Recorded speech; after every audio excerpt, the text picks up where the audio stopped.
Kali ini akan menceritakan lanjutan Krisno Gosostro Sabu Pinten bagian kelima dengan mempergunakan senjata ini. Lanjut Ki Asem Gede. Rupa-rupanya semangat mereka bangkit kembali, dan sebentar kemudian setelah segala siasat ditentukan, mulailah kami menyerang orang-orang berkuda itu dari jarak jauh dan dari segala jurusan. Orang-orang kami mempergunakan panah, supit, dan badil. Sedangkan rupa-rupanya orang-orang berkuda itu tidak bersiap untuk melakukan pertempuran jarak jauh. Sehingga berhasillah siasat kami untuk mengacaukan perhatian mereka. Apalagi kami mempergunakan panah yang ujungnya kami balut dengan kain berminyak, serta kami nyalakan. Akhirnya, pemimpin mereka itu terpaksa keluar dari Banjar, dan akhirnya mereka pun dapat kami usir. Tetapi yang menyedihkan kami adalah Adi Demang Penanggalan, Bahu Rekso, dan Gagak Ijo mengalami luka-luka yang cukup berat, serta tidak sadarkan diri. Apalagi gadis yang ditangkapnya itu, ia mengalami ketakutan yang sangat, sehingga akhirnya ia memerlukan waktu yang cukup lama untuk mengembalikan kesadarannya. Kembali Ki Asem Gede berhenti.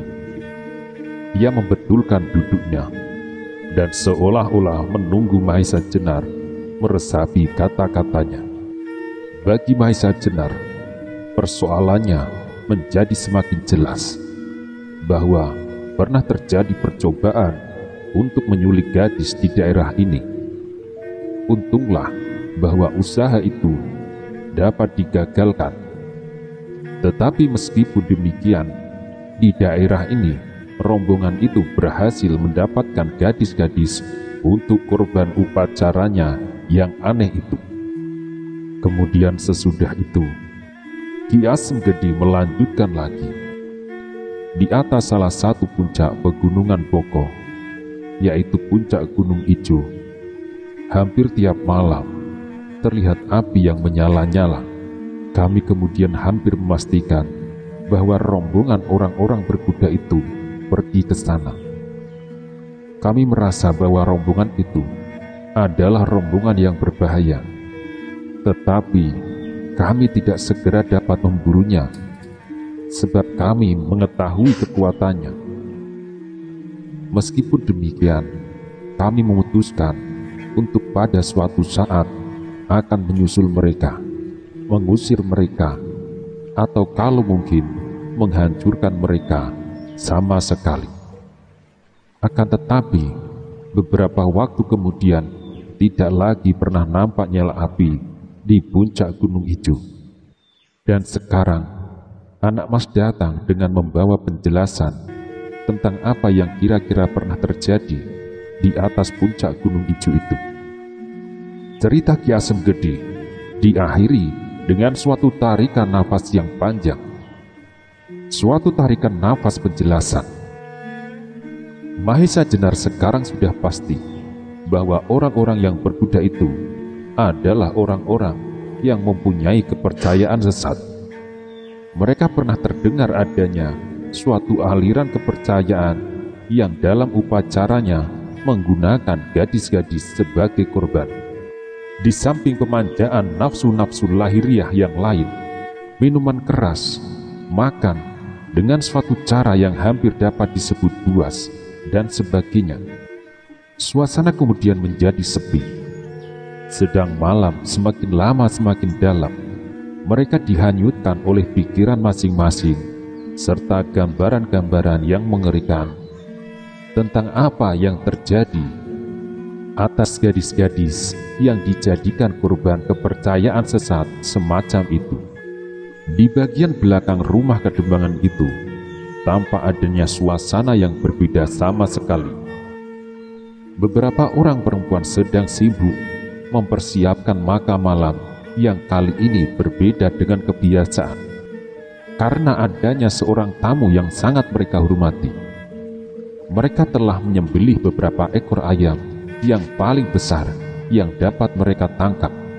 Mereka juga telah mengundang juru masak yang paling terkenal di Kademangan itu. Sehingga tiba-tiba saja, seolah-olah Demang Penanggalan sedang melangsungkan suatu perhilatan di pendopo Kademangan, Ki Asem Gedilah yang mula-mula mencoba memecahkan kesepian dan berusaha untuk mengubah suasana, melenyapkan ketegangan yang mencekam. Adi Penanggalan, tidakkah Adi berhasrat menjamu anak Mas Maisa Jenar tentang cerita orang yang berkuda itu? Baiklah, kita simpan lebih dahulu sampai kesempatan lain. Aku kira anak Mas Mahesa Jenar perlu melepaskan lelah setelah menempuh perjalanan yang jauh, serta telah meladeni Adi berdua bermain loncat-loncatan. Nah, Adi Penanggalan, aku ada usul. Adi pasti setuju kalau gamelan Adi Penanggalan itu dibunyikan, kata Ki Asem Gede kepada Demang Penanggalan. Demang Penanggalan tersenyum mendengar usul itu. Memang ia mempunyai seperangkat gamelan yang bagus, baik bahannya maupun bunyinya. Tentu saja Demang Penanggalan tidak dapat menolak usul itu. Maka katanya kepada orang-orang yang berada di halaman, "Siapa yang di luar?" "Aku, Bapak Demang," jawab salah seorang di antaranya. Sebentar kemudian orang itu berdiri dan melangkah naik ke pendopo. "Berapa orang seluruhnya?" tanya Demang tua itu lebih lanjut. "6 atau 7 orang, Bapak Demang," jawab orang itu. "Nah, aku kira telah cukup. Mari kita bermain-main dengan gamelan." Ki Asem Gede ingin mengenang masa mudanya sebagai seorang penggemar gending. Ajak Demang Penanggalan. Ki Asem Gede tertawa terkekeh-kekeh. "Lebih dari itu, aku adalah seorang penari juga. Tetapi tidak adakah seorang pesinden yang baik di desa ini?" sahut Ki Asem Gede. Kembali Ki Demang Penanggalan tersenyum. Juga Mahesa Jenar dan Mantingan. Rupanya Ki Asem Gede adalah seorang penggemar uyon-uyon. "Nah, kalau begitu panggil Nyai Jai Manis," kata Demang Penanggalan kepada orang tadi yang sudah turun ke halaman. "Baik, Bapak Demang," jawabnya sambil melangkah turun. Sebentar kemudian terdengar suara berisik dan meledaklah tawa yang tertahan dari orang-orang yang berada di halaman. "Tetapi yang paling gembira dengan usul ini," sambung Ki Asem Gede, "adalah Adi Mantingan yang telah berapa lama tidak mendengar suara gamelan." Kembali terdengar mereka tertawa riuh. Sebentar kemudian, mulailah segala sesuatunya berlangsung dengan meriah. Hidangan yang disiapkan oleh Nyai Demang satu demi satu mengalir keluar. Sementara itu, bunyi gamelan yang berpadu dengan suara Nyai Jai Manis benar-benar dapat membelai hati pendengarnya. Di halaman, satu demi satu orang berdatangan untuk turut serta menikmati suara pesinden kenangan dari daerah ini. Tetapi belum lagi mereka puas menikmati semuanya, tiba-tiba mereka dikejutkan oleh suara derap kuda yang berlari kencang. Makin lama, makin dekat dan makin mendekat. Mendengar derap kuda itu, Demang Penanggalan, Mantingan, Ki Asem Gede, dan Mahesa Jenar serentak mengangkat mukanya untuk mengetahui dari mana arah kedatangan mereka. Sedangkan di halaman segera terjadi keributan. Perempuan-perempuan berlari-lari ke sana kemari. Anak-anak menangis menjerit-jerit. Mereka masih belum melupakan peristiwa beberapa waktu yang lalu ketika ada rombongan orang-orang berkuda yang mengganggu ketentraman desa mereka.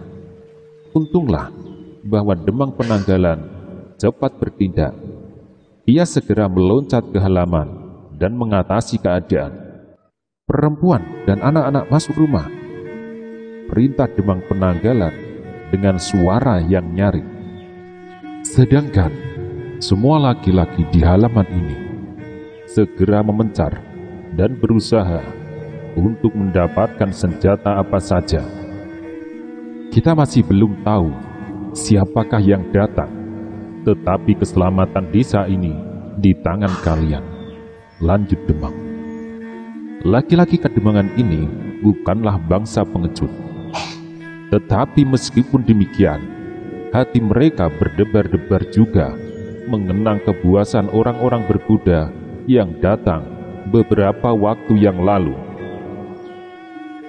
Cepat-cepat mereka berpencar dengan senjata seadanya di tangan masing-masing, karena mereka sama sekali tidak bersiaga.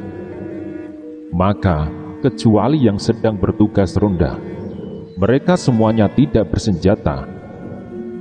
Untuk mencukupi kebutuhan, ada yang memegang sabit rumput, kapak pembelah kayu, kayu penumbuk padi, kayu tajam untuk mengupas kelapa, bahkan ada yang bersenjata perunggu wilahan gamelan.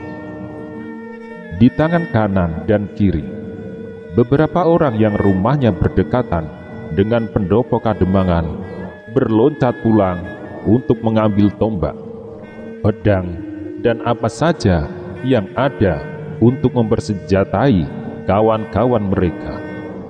Tetapi getaran hati mereka terasa jauh berkurang ketika mereka melihat di atas tangga pendopo Kademangan berdiri di Asem Gede dan Ki Dalang Mantingan dengan trisulanya di tangan, serta tamu mereka yang gagah perkasa, Mahesa Jenar, yang juga bergelar Rangga Tohjaya, dengan sikap yang tenang dan meyakinkan.